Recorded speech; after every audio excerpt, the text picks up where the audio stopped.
Quand on vit avec la peur de l'abandon, l'amour ne se vit jamais à moitié. Il est intense, urgent, total.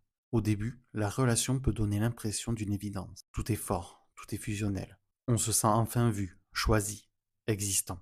Et pendant un temps, la peur semble se taire, parce que la présence de l'autre fait office d'ancrage. Mais dès que quelque chose change, un peu de distance, un rythme différent, un silence plus long, la peur revient. Chez les personnes borderline, la relation amoureuse devient souvent le lieu où la peur de l'abandon se rejoue le plus fort. Parce que l'enjeu affectif est immense, parce que l'autre devient, sans qu'on s'en rende compte, un pilier de sécurité intérieure. Alors, l'amour glisse doucement de la rencontre vers la survie émotionnelle. On ne veut plus seulement aimer, on a besoin de ne pas perdre. Et c'est là que la relation commence à s'épuiser. Il peut y avoir de l'hyperattachement, un besoin constant de contact, de messages, de preuves d'amour. Et en parallèle, une peur énorme d'être trop, de déranger, de faire fuir. Cette contradiction crée une tension permanente. On se rapproche trop, puis on s'éloigne brusquement. On idéalise l'autre, puis on dévalorise au moindre signe de distance.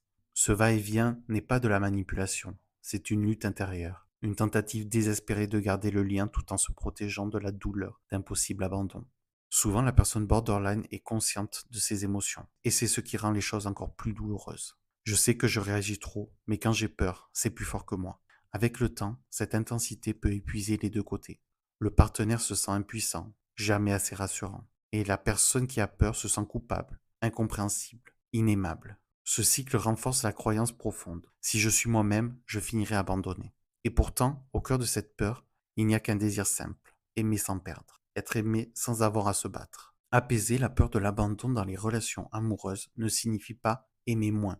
Cela signifie apprendre à ne plus tout miser sur la présence de l'autre, à construire petit à petit un sentiment de sécurité intérieure qui ne dépend pas d'un message ou d'une réponse immédiate. Ce travail ne se fait pas seul. Il demande du temps, de la conscience, parfois de l'aide extérieure, mais il est possible.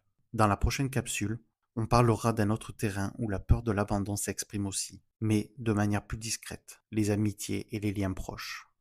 Merci d'être là. Si tu veux approfondir ce mécanisme, tu peux retrouver des articles, des témoignages et des ressources sur le site ensembleborderline.fr. À très bientôt pour le prochain épisode.